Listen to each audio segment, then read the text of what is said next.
সংক্ষিপ্ত করার খোড়া যুক্তি দেখিয়ে এবারের বাজেট বরাদ্দ নিয়ে প্রত্যাশিত দীর্ঘ আলোচনা পুঙ্খানুপুঙ্খ বিশ্লেষণের কোনো সুযোগ দেওয়া হয়নি।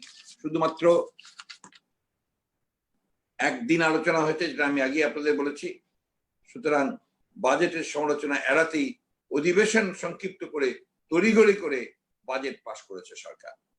এখন পর্যন্ত সোশ্যাল মিডিয়াতে বা পত্র পত্রিকায় অর্থনীতি বিশেষজ্ঞগণ, সাবেক অর্থমন্ত্রীগণ প্রত্যেকেই এই বাজেটকে একটা অবাস্তবায়নযোগ্য বাজেট বলে বলেছেন। বিশেষ করে রাজস্ব সম্পর্কে, আদায় সম্পর্কে যে কথা বলা হয়েছে, প্রবৃদ্ধির যে হার দেখানো হয়েছে, এটা কোনো মতেই বিশ্বাসযোগ্য হতে পারে না। প্রিয় সাংবাদিক বৃন্দ, এই সরকার বাংলাদেশকে একটি লুটেরা আমলাতান্ত্রিক পুঁজিবাদী রাষ্ট্রে পরিণত করতে চলেছে। এই বাজেটে লুটপাটকারী ধনিক শ্রেণী আমলাতন্ত্র নির্ভর অর্থনৈতিক দর্শনের আলোকে প্রস্তুত করা হয়েছে, তাদেরই স্বার্থ রক্ষা করা হচ্ছে। অর্থবিদরা যখন নানা রকম ভাবে সরকারকে পথ দেখাতে চেষ্টা করছেন, তখন জাতির সামনে তারা পুরোপুরি মিথ্যা প্রচারণা করে জাতিকে বিভ্রান্ত করার চেষ্টা করছেন। জাতির এই সংকটে বিএনপির ওপরে বিভিন্ন নির্যাতনের পরেও, নানামুখী অত্যাচারের কথা বাদ দিয়েও তারা সংকট মোকাবেলায় 87,000 কোটি টাকার আর্থিক প্রস্তাবনা দিয়েছিল। একইভাবে এবারের বাজেট কেমন হওয়া উচিত সে বিষয়ে গত 9 জুন আমরা সুনির্দিষ্ট পুনরুদ্ধার পরিকল্পনা সমৃদ্ধ 3 বছরের একটা মধ্য মেয়াদী বাজেট রূপরেখা দিয়েছিলাম। কিন্তু সরকার আমাদের সুপারিশ, অর্থনীতিবিদদের মতামত উপেক্ষা করে একটি গতানুগতিক অবাস্তব বাজেট দিয়েছে। 2020-21 অর্থ বছরের বাজেটের চিত্র হচ্ছে: ব্যয় ধরা হয়েছে 5,68,000 কোটি টাকা, আয় ধরা হয়েছে 3,68,013 কোটি টাকা। এর মধ্যে রাজস্ব প্রাপ্তি থেকে আয় ধরা হয়েছে 3,78,000 কোটি টাকা, এনবিআর নিয়ন্ত্রিত কর 3,30,000 কোটি টাকা, অনুদান ব্যতীত ঘাটতি 1,90,000 কোটি টাকা, ঘাটতি জিডিপির 6%। চলতি অর্থ বছরের বাজেটে এই ঘাটতি 5%। সংখ্যা নির্ভর মহাবিষ্ট এই বিরাট বাজেটের 66% আসবে রাজস্ব আয় থেকে, যা একেবারে অসম্ভব। অবশ্য বাজেটোত্তর সংবাদ সম্মেলনে অর্থমন্ত্রী বলেছেন, টাকা কোথা থেকে আসবে সে চিন্তা আমরা করিনি।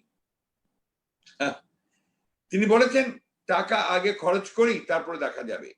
তাই এবারের বাজেটে যে ধূম্রজাল সৃষ্টির একটা তামাশা ছাড়া কিছুই হয়নি।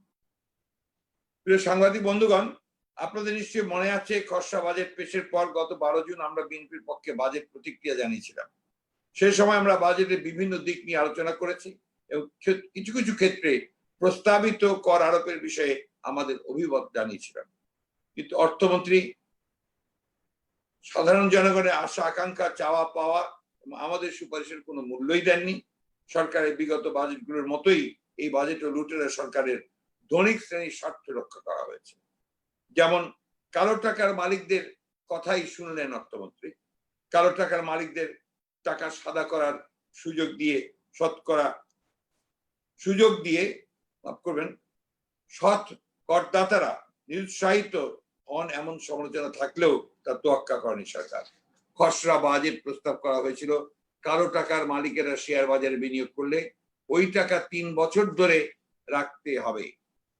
অর্থ বিল পাশের দিন এ সুযোগ কালো টাকার মালিকদের পক্ষে আরেকটু ঢেলে দেওয়া হলো। এটা কমিয়ে এখন করা হয়েছে 1 বছর। সকলেই বিশ্বাস করে এই সিদ্ধান্ত নেওয়া হয়েছে সরকারের সুবিধাভোগী দুর্নীতিগ্রস্ত ব্যক্তিদের টাকা সাদা করে তা পুনরায় বিদেশে পাচারের সুযোগ করে দেওয়ার জন্য।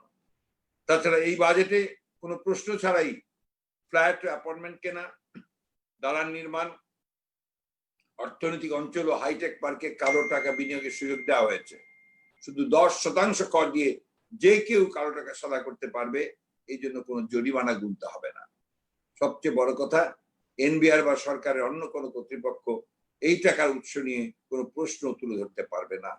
অথচ একজন সৎ করদাতাকে 30% পর্যন্ত কর দিতে হবে। এই বাজেট মানুষকে অসৎ হবার প্ররোচনা দেবার বাজেট।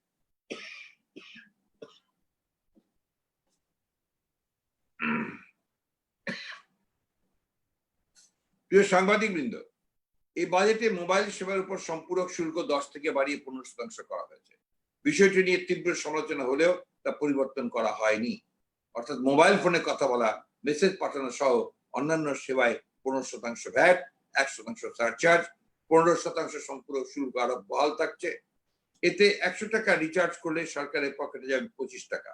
এদেশের সবচেয়ে দরিদ্র মানুষ যে মোবাইল ফোনে কথা বলে তার কর বাড়ানো হলো, কিন্তু শুল্ক কমানো হয়েছে শ্রমিক শ্রেণীর ব্যবহার্য স্বর্ণ অলংকারের। প্রস্তাবিত বাজেটে জিরো কুপন বন্ডের বিদ্যমান কর সুবিধা প্রত্যাহারের প্রস্তাব দেওয়া হয়েছে, কিন্তু বাজেট পাশের সময় তা আবারও আগের জায়গায় ফিরিয়ে আনা হয়েছে। এই বাজেটের মাধ্যমে উপকরণ কর রেয়াতের শর্ত বাতিল করা হয়েছে, অর্থাৎ আগের নিয়মেই শিল্প মালিক উদ্যোক্তারা উপকরণ কর রেয়াত দিতে পারবেন। প্রস্তাবিত বাজেটে বলা হয়েছিল আমদানির 4 মাসের মধ্যে উপকরণ ব্যবহার করে পণ্য উৎপাদন করতে না পারলে রেয়াত বাতিল করা হবে। এ বাজেটে কৃষি ও কৃষক উপেক্ষিত থেকে গেছেন, অথচ এই করোনায় দেশকে বাঁচিয়ে রেখেছে এই কৃষি ও কৃষক। শুধু ভাতের সংস্থান করা নয়, সবজি, মাছ, ডিম, মুরগি, দুধ, মাংস ও ফল কোনো কিছুরই অভাব বোধ করতে যায়নি যে খাত। গত বাজেটে তার জন্য বরাদ্দ ছিল মাত্র 3.5%। ধান উৎপাদন খরচের চেয়ে বিক্রয় মূল্য কম হওয়ায় ক্ষোভে দুঃখী কৃষক কর্তৃক তার ফসলের মাঠে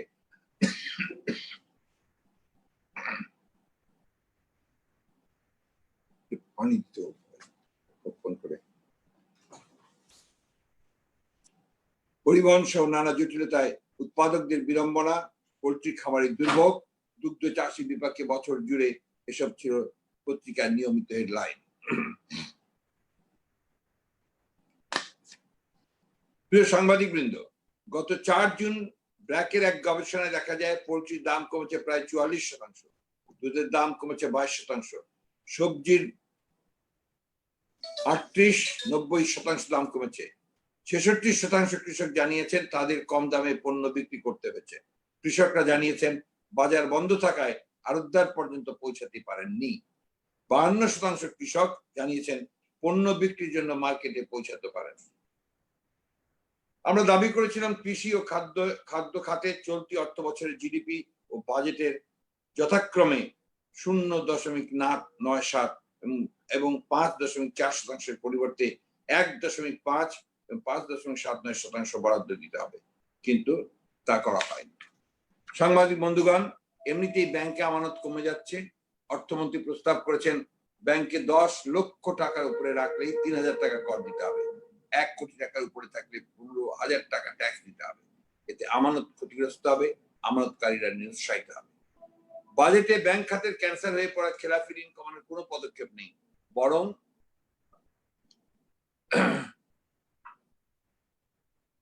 2% ডাউন পেমেন্ট দিয়ে বিরাট ঋণ খেলাফিদের ঋণ পুনঃতফসিল করার পদক্ষেপকে কৃতিত্ব হিসাবে দাবি করা হয়েছে। অথচ এই পদক্ষেপের মাধ্যমে ওইসব খেলাফিদের আবার নতুন ঋণ নেবার সুযোগ করে দেওয়া হয়েছে, যেটা আবারও খেলাফি হবে। ব্যাংক খাত সংস্কার, ব্যাংক কমিশন গঠনের কথা কিছুই বলা হয়। 25.3% বেসরকারি বিনিয়োগ অর্জন করতে হলে অতিরিক্ত 4,65,781 কোটি টাকা প্রয়োজন হবে। ব্যাংক খাত থেকে সরকারের গৃহীত ঋণ ইতিমধ্যে অন্য যে কোনো সময়ের চেয়ে বেশি। গত অর্থ বছরের সরকার ব্যাংক খাত থেকে আগের বছরের তুলনায় 138% বেশি ঋণ নিয়েছে। ফলে অর্থ সংস্থানের পরিসর, ফিসক্যাল স্পেস সংকুচিত হবে। ফলে বিনিয়োগের লক্ষ্যমাত্রা অর্জন সম্ভব হবে না। শিক্ষা, স্বাস্থ্য, সামাজিক নিরাপত্তা, কৃষি ইত্যাদি খাতে প্রস্তাবিত যত সামান্য বরাদ্দ সংস্থান করাও অসম্ভব হয়ে দাঁড়াবে। কুইক রেন্টাল বিদ্যুৎ কেন্দ্র বন্ধ করার কথা নেই, অথচ 1 ওয়াট বিদ্যুৎ না কিনে গত 10 বছরে শুধু ক্যাপাসিটি চার্জ বাবদ দেওয়া হয়েছে 52,000 কোটি টাকা। করোনার এই চরম সংকটের সময় হাজার হাজার শ্রমিককে বেকার করে সরকারি পাটকলগুলো বন্ধ করে দিতে যাচ্ছে সরকার ভর্তুকি দিতে হয় এই যুক্তি দেখিয়ে, অথচ 52,000 কোটি টাকা দেওয়া হচ্ছে কুইক রেন্টাল বিদ্যুৎ কেন্দ্রে কোনো বিদ্যুৎ না নিয়েই। এই বাজেটে তেলের দাম তলানিতে পড়ে গেলেও বিশ্বে তেলের দাম আমাদের দেশে কমানো হয়নি। আয় করের নতুন নিয়মের ক্ষেত্রে কম আয়ের মানুষের কর যেখানে কমবে 5,000 কোটি টাকা, সেখানে একজন ধনীর কমবে 2.5 কোটি টাকা পর্যন্ত।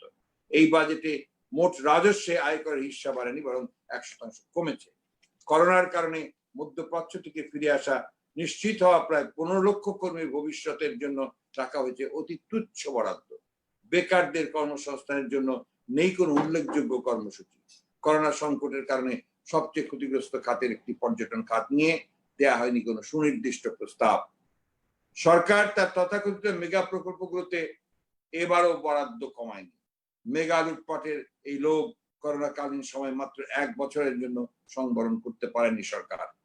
অথচ করোনার এই ক্রান্তিকালীন সময়ে একটি কল্যাণমুখী সরকার থাকলে তারা অবকাঠামোর যে প্রকল্পগুলো ছিল সেগুলো অনেকটা ধীর গতিতে নিয়ে বরাদ্দ কমিয়ে দিতে পারতেন উল্লেখযোগ্যভাবে। সেই টাকা করোনা মোকাবেলায় সবচেয়ে জরুরি ক্ষেত্রগুলোতে ব্যয় করত। এছাড়াও আরো কি কি পদক্ষেপ নিয়ে সরকার এই সংকটকালীন সময়ে বাড়তি আয় করতে পারতো সেটার স্পষ্ট রোডম্যাপ আছে আমাদের, আমরা যে প্রস্তাব দিয়েছিলাম সেই প্রস্তাব।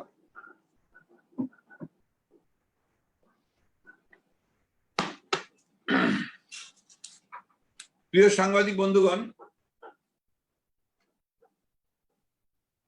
গবেষণা প্রতিষ্ঠান উন্নয়ন অন্বেষণ এক গবেষণায় দেখিয়েছে করোনার কারণে চলতি অর্থ বছরে রাজস্ব আদায়ের প্রবৃদ্ধি 6% কমে যাবে। বিদেশি ঋণের লক্ষ্যমাত্রা ৭৪,০০৪ কোটি টাকা বা জিডিপির 2.40% আসবে কিনা তা নিয়ে সংশয় রয়েছে। 2014-15 থেকে 2018-19 অর্থ বছরে প্রকৃত বাজেটের হিসাব অনুযায়ী গড়ে বৈদেশিক ঋণ এসেছে জিডিপির 0.80%। এইভাবে কর আদায় কমে যাওয়ায় এ বাজেট পুরো বাস্তবায়িত হতে হলে বাজেট ঘাটতি জিডিপির 8.5% ও এই মহামারী প্রলম্বিত হলে আরো বাড়বে। অর্থাৎ আভ্যন্তরীণ উৎস থেকে ঋণের লক্ষ্যমাত্রা 1,09,983 কোটি টাকা বা জিডিপির 3.46% থেকে অনেক বেশি ঋণ করতে হবে। এভাবে ঋণ নির্ভর বাজেট করে সরকার পুরো জাতিকে ঋণের ফাঁদে আটকে দিচ্ছে। প্রস্তাবিত বাজেট ঘাটতির 1,90,000 কোটি টাকা সংস্থান করতেও শেষ পর্যন্ত দায়ভার এসে পড়বে সাধারণ মানুষের ওপর।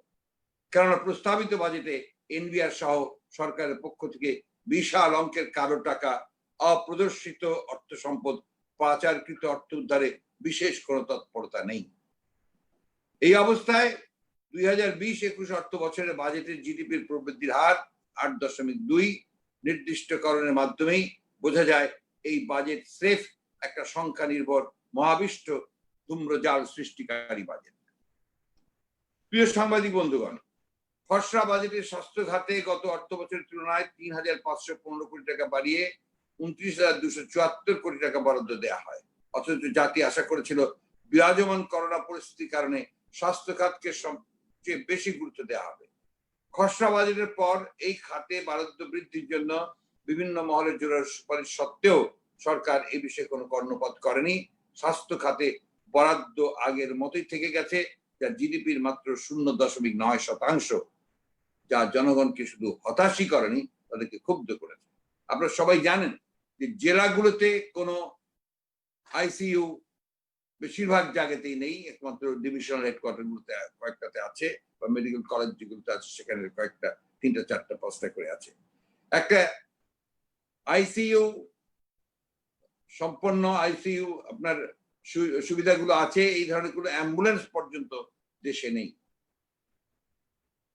এই খাতকে সবচেয়ে বেশি প্রাধান্য দেওয়া উচিত ছিল এবং আমরা বলেওছিলাম এই কথা যে এটাকে আপৎকালীন একটা বাজেট করা উচিত ছিল, স্বাস্থ্য খাতকে সবচেয়ে বেশি গুরুত্ব দিয়ে এবং খেটে খাওয়া মানুষ যারা সবচেয়ে বড় অংশ এই দেশের, তাদের জন্য একটা বিশেষ বরাদ্দ দিয়ে তাদেরকে যেন তারা 3 মাস 4 মাস 5 মাস যেন একটা সুবিধা পায়, সেই সুবিধার ব্যবস্থাগুলো করা উচিত ছিল।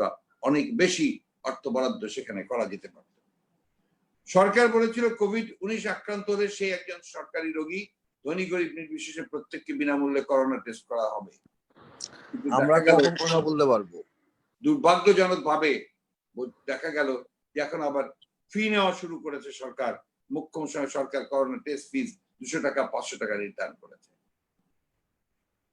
সরকার পরিচালনায় ল্যাবরেটরিতে এই জাতীয় ফি আদায় সারা বিশ্বে বিরল।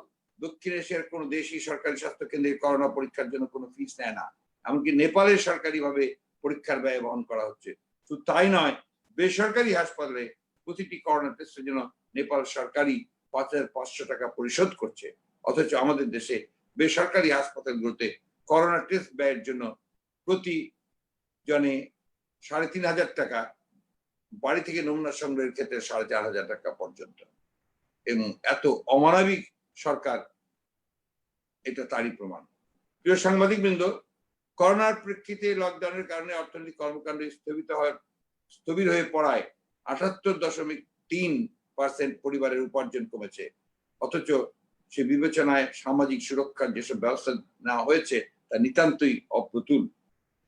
দিন আনে দিন খায় এই শ্রেণীর হতদরিদ্র মানুষের কাছে নগদ অর্থ পৌঁছে দেওয়ার যে গণদাবি উত্থাপিত হয়েছে সে বিষয়ে বাজেটে কিছুই উল্লেখ করা হয়নি।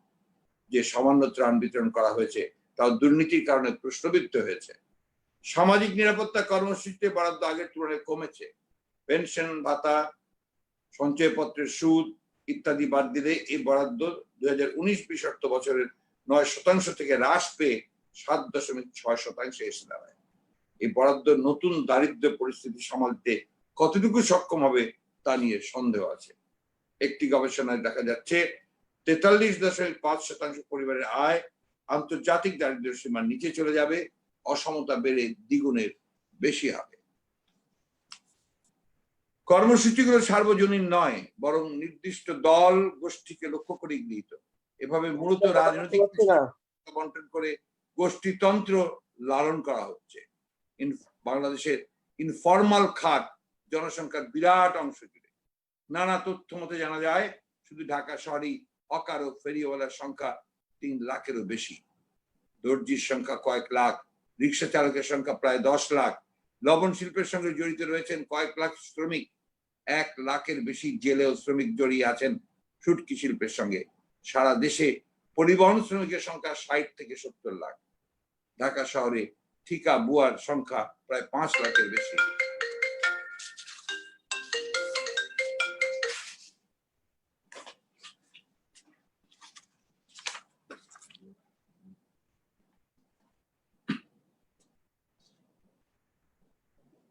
অথচ কোভিড-19 ফলে এই শ্রমজীবী মানুষের সকলেই বেকার।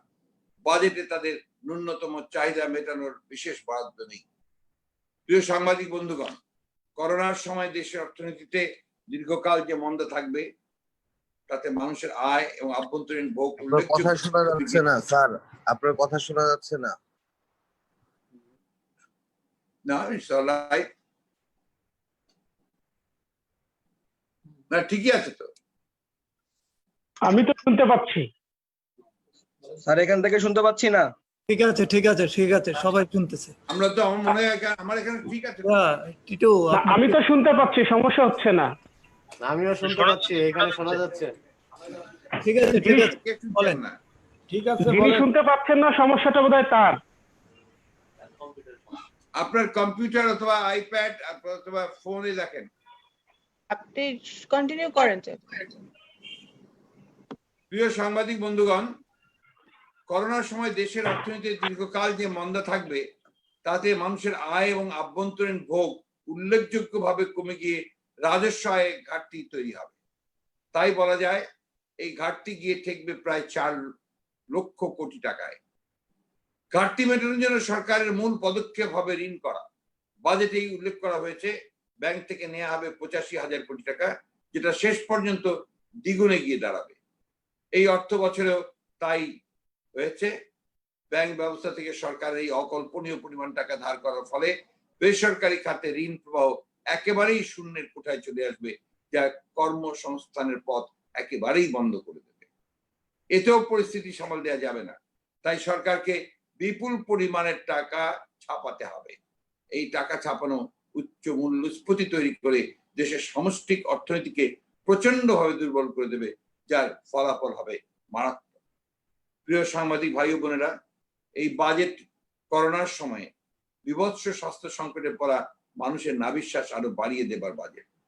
এই বাজেট করোনার কারণে কর্মহীন হয়ে পড়া কোটি কোটি অনাহারী মানুষকে দুর্ভিক্ষের মধ্যে ঠেলে দেওয়ার বাজেট। এই বাজেট কৃষিকে ধ্বংস করে দেশের খাদ্য নিরাপত্তাকে ঝুঁকিপূর্ণ করে ফেলার বাজেট।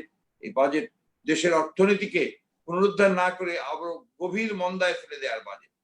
এই বাজেট দেশের সামষ্টিক অর্থনীতিকে পুরোপুরি ভেঙে ফেলার বাজেট। এই বাজেট দেশের কর্মক্ষম বেকার মানুষকে এবং নতুন করে বেকার হওয়া মানুষকে বেকার রেখে দেওয়ার বাজেট। এই বাজেট গরিব মানুষের সুবিধা কমিয়ে ধনীদের সুবিধা বাড়িয়ে। ফখরুল ভাই, আপনার ওই কম্পিউটারে মনে হয় সমস্যা, কথা কেটে কেটে আসতেছে।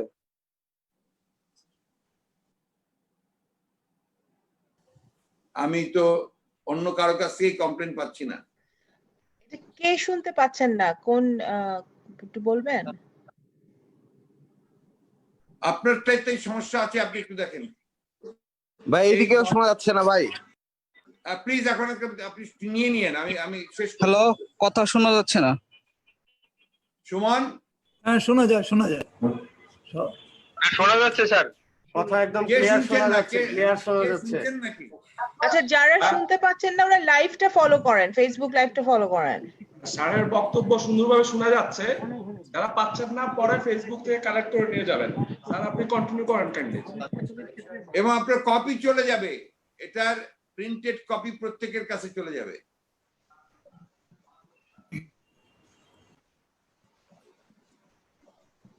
এবারের বাজেটে স্বাস্থ্য, কৃষি, SME, গ্রামীণ অর্থনীতি, কর্মসংস্থান সৃষ্টি ও জীবন জীবিকা রক্ষায় প্রয়োজনের তুলনায় অনেক কম ব্যয় বরাদ্দের ফলে এদেশের জনগণের মাঝে সীমাহীন হতাশা ও ক্ষোভের সৃষ্টি করেছে। যদিও প্রশ্নবিদ্ধ নির্বাচনের কারণে জনগণের কাছে দায়বদ্ধতাহীন একটি একদলীয় সরকারের আচরণে কাল্পনিক সাফল্যের দিবাস্বপ্ন দেখানোর প্রয়াসই হচ্ছে স্বাভাবিক। জনগণের কাছে ন্যূনতম জবাবদিহিতাহীন, আমরা পরিচালিত এবং পরিকল্পিত ক্রনিক ক্যাপিটালিস্ট সরকারের কাছে এমন বাজেটই প্রত্যাশিত। আমরা এই বাজেট ইতিমধ্যেই প্রত্যাখ্যান করেছি। আপনারা দেখেছেন যে গতকাল আমাদের যে কয়েকজন সদস্যকে নির্বাচিত হওয়ার সুযোগ দেওয়া হয়েছিল তারাও একটা ডেমনস্ট্রেশন করে এই বাজেট প্রত্যাখ্যান করেছে। আমরা জনগণের পক্ষ থেকে এই বাজেট বাংলাদেশের জনগণের কল্যাণের জন্য যে কোনো কাজে আসবে না সেটা আমরা পরিষ্কার করে ঘোষণা করছি এবং এই বাজেটকে আমরা প্রত্যাখ্যান করছি। এরপরে আমি খুব অল্প সময় নেব আপনাদের। আপনারা জানেন যে আমাদের দেশের নির্বাচন ব্যবস্থাকে এই নির্বাচন কমিশন তারা একেবারেই ধ্বংস করে ফেলেছে এবং গত 2018 সালে যে নির্বাচন সেই সময় আপনারা দেখেছেন কিভাবে তারা এর সঙ্গে দলভুক্ত হয়ে সরকারের সঙ্গে দলভুক্ত হয়ে তারা কিভাবে সেই আপনার নির্বাচনকে পুরোপুরি ভাবে তারা দলীয়করণ করে ফেলেছে।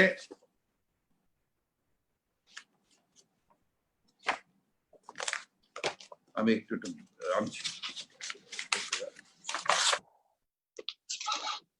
আমাকে তোমরা পারবে না তো।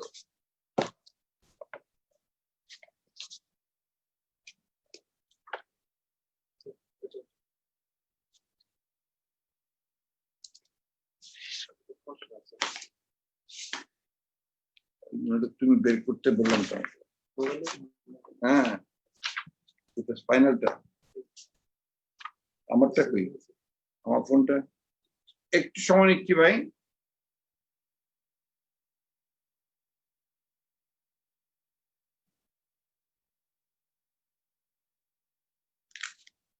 আমরা আমাদের কাছে এই নির্বাচন কমিশন তারা একটা চিঠি পাঠিয়েছিলেন। আপনারা এখন কি শুনতে পাচ্ছেন?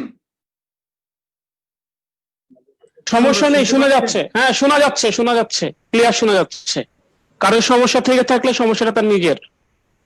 আমরা নির্বাচন কমিশন একটা চিঠি পাঠিয়েছিল রাজনৈতিক দলগুলোর কাছে, আমাদের কাছেও পাঠিয়েছিল, সেটা তাদের ওয়েবসাইটে দিয়েছিল। সেখানে তারা আপনার the representation of the people order 1972 chapter 6A article 90A 901 মূল আইনে না রেখে রাজনৈতিক দল সমূহের নিবন্ধন আইন 2020 রূপে বাংলায় একটি স্বতন্ত্র আইনের একটি খসড়া তারা প্রস্তাব করে আমাদের কাছে পাঠিয়েছেন। সেটাতে আমাদের মতামত চেয়েছেন।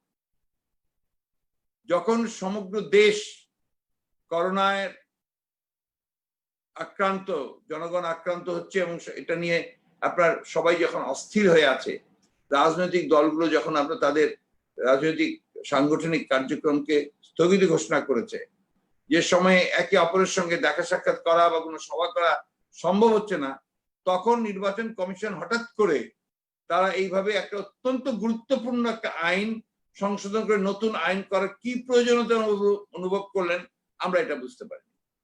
আমরা এটাই বুঝি যে তাদের যে ক্যারেক্টার, চরিত্র তারা তৈরি করেছেন ইতিমধ্যে, সেই চরিত্রই ফুটে উঠেছে তাদের এই কাজের মধ্য দিয়ে, অর্থাৎ গণতন্ত্রকে ধ্বংস করা, নির্বাচন প্রক্রিয়াকে ধ্বংস করা, দেশকে পুরোপুরি ভাবে বিরাজনীতিকরণ করা, এই কাজগুলো তারা এখন একটার পর একটা তারা করে চলেছেন।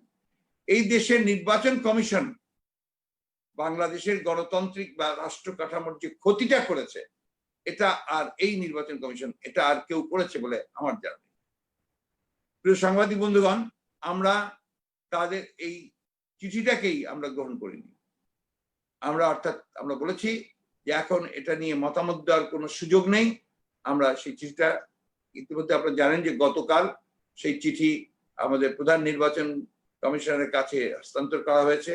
আমাদের দলের যুগ্ম মহাসচিব আলাল সাহেব, এমপি হারুন সাহেব, অন্যান্য নেতৃবর্গ গিয়ে সেখানে তাদেরকে দিয়েছে। আমি শুধু আপনাদেরকে এই চিঠিটা আমি পড়ে শোনাচ্ছি এবং এই চিঠির কপি আপনাদের কাছে চলে যাবে।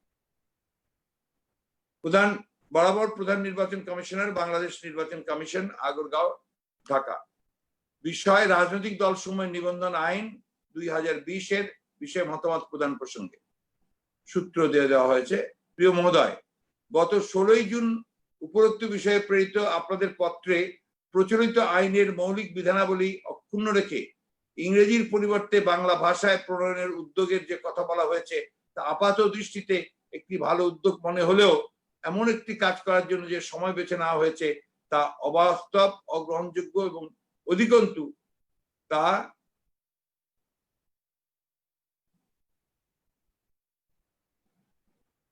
the representation of the People's Order 1972 এর চ্যাপ্টার 6 এর আর্টিকেল 90A এবং 901 মূল আইনে না রেখে রাজনৈতিক দল সমূহের নিবন্ধন আইন 2020 রূপে বাংলায় স্বতন্ত্র একটি আইনের যে খসড়া প্রস্তুত করা হয়েছে তাতে পত্রে উল্লেখিত মৌলিক বিধানাবলী অক্ষুণ্ণ রাখা হয়নি বলে এই খসড়া নতুন আইন শুধু ইহা প্রণয়নের ঘোষিত উদ্যোগের পরিবর্তী নয়, বিশেষ উদ্দেশ্যমূলক বলে আমরা মনে করি।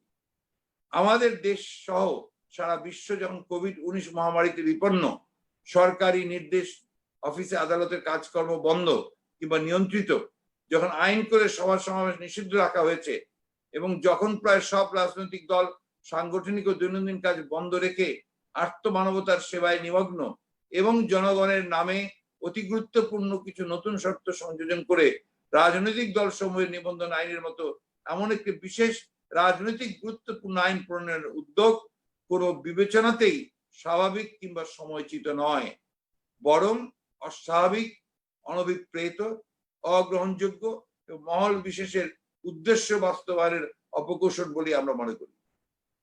যে কোনো জনগুরুত্ব সম্পন্ন নতুন আইন প্রণয়নের জনমত গ্রহণ, সংশ্লিষ্ট গণদের অবারিত মত প্রদানের অধিকার এবং আইনের ভাষা ও শব্দ চয়নে সতর্কতা গ্রহণ অতিশয় প্রয়োজনীয় পূর্ব শর্ত। অথচ বিদ্যমান সময়ে এর কোনোটাই সম্ভব নয় জানা সত্ত্বেও এই আইন পরিবর্তনের বা স্বতন্ত্র আইন প্রণয়নের জন্য কোনো দাবি যেখানে নেই, যা এখনই করা আদৌ জরুরি নয়, তেমন একটি কাজ হাতে নেওয়ার জন্য কমিশনের উদ্যোগ অসময়োচিত, অগ্রহণযোগ্য এবং মহল বিশেষের উদ্দেশ্য বাস্তবায়নের অপকৌশল বলে আমরা মনে করি। যে কোনো বিশেষ করে নিজেদের প্রতিষ্ঠানের নামে কমিশন এবং পদবিতে কমিশনার এর মতো ইংরেজি শব্দ অক্ষুণ্ণ রেখে জনগণের কাছে পরিচিত ও দীর্ঘদিন ধরে ব্যবহৃত স্থানীয় সরকারের বিভিন্ন প্রতিষ্ঠান এবং সেসব প্রতিষ্ঠানে নির্বাচিত প্রতিনিধিদের নাম পদবি পরিবর্তনের প্রস্তাব অনৈতিক, অপ্রয়োজনীয় বলে আমরা মনে করি।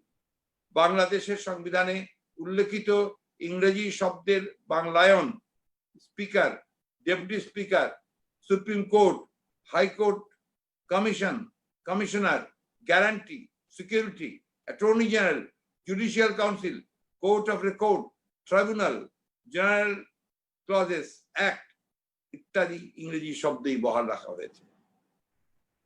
নির্বাচন কমিশনের বিভিন্ন আইনের অনেক ইংরেজি শব্দের বাংলায়ন হয়েছে, যেমন commission, commissioner, returning commissioner, presiding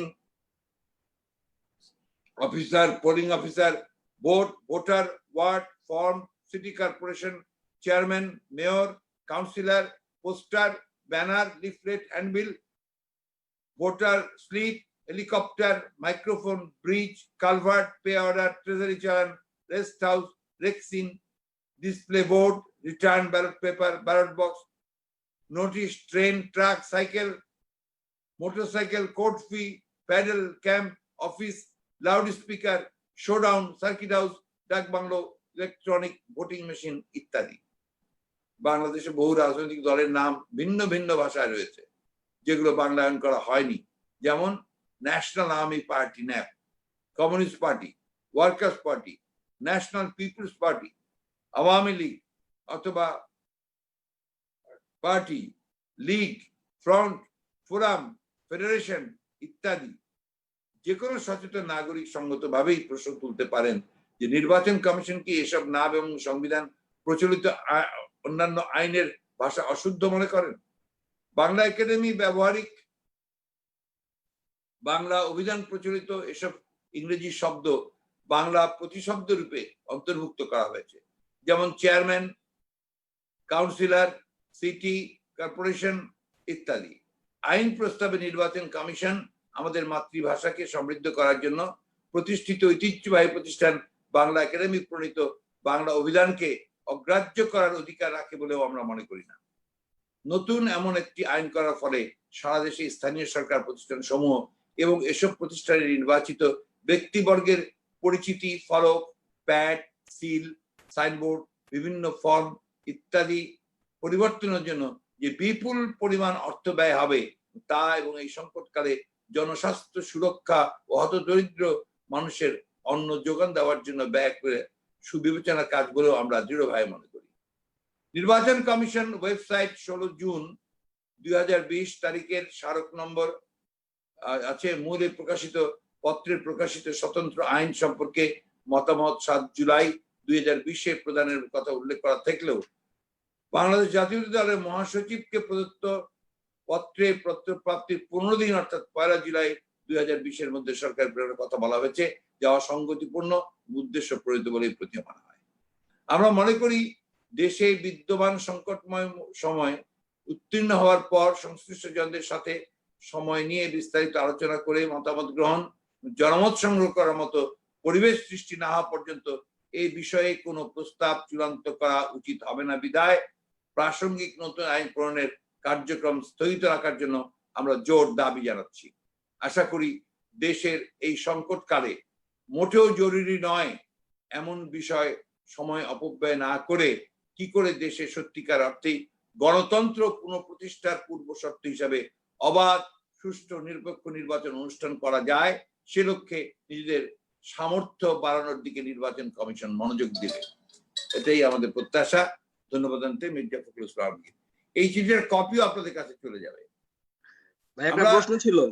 জি বলেন। জি, আমরা শুনতে মানে বিভিন্ন মাধ্যমে জানতে পেরেছি আপনার সাথে রিজভী সাহেবের একটা দ্বন্দ্ব চলছে, ঘটনাটা কতটা সত্য? এটা এই ধরনের প্রশ্ন আপনার করাটা এই মুহূর্তে ঠিক হয়। আপনি আমাকে অন্য একটা ওকেশনে করতে পারেন। আমার সঙ্গে কারো কোনো দ্বন্দ্ব নেই। আপনার অযথা এই ধরনের খবর কোথায় পান আমি ঠিক জানি না। এটাও একটা প্রশ্ন, যে প্রশ্নটার সঙ্গে ইলেকশন কমিশনের এই প্রস্তাবের সঙ্গে কিছুটা মিল আছে। আচ্ছা, আর কোনো প্রশ্ন বলেন। মাননীয় মহাসচিব, আমরা তো দেখছি যে বিভিন্ন অন্যায়ের বিরুদ্ধে বিভিন্ন সময় আপনারা প্রতিবাদ করেছেন এবং বিশ্বব্যাপী যখনই কোনো অন্যায় হয় সেটার প্রতিবাদ কিন্তু হয়। আমরা আমেরিকাতে সম্প্রতি দেখলাম। তো আপনারা বলছেন এই বাজেট গণবিরোধী, লুটেরাদের বাজেট, নানা ধরনের বক্তব্য আপনারা দিচ্ছেন, কিন্তু এর বিরুদ্ধে কি আপনারা কোনো প্রতীকী কর্মসূচি কি দিবেন এর প্রতিবাদে? আসলে এটা নির্ভর করে আপনার এই ধরনের প্রতিবাদ কর্মসূচি নির্ভর করে সময় ও কালের উপরে।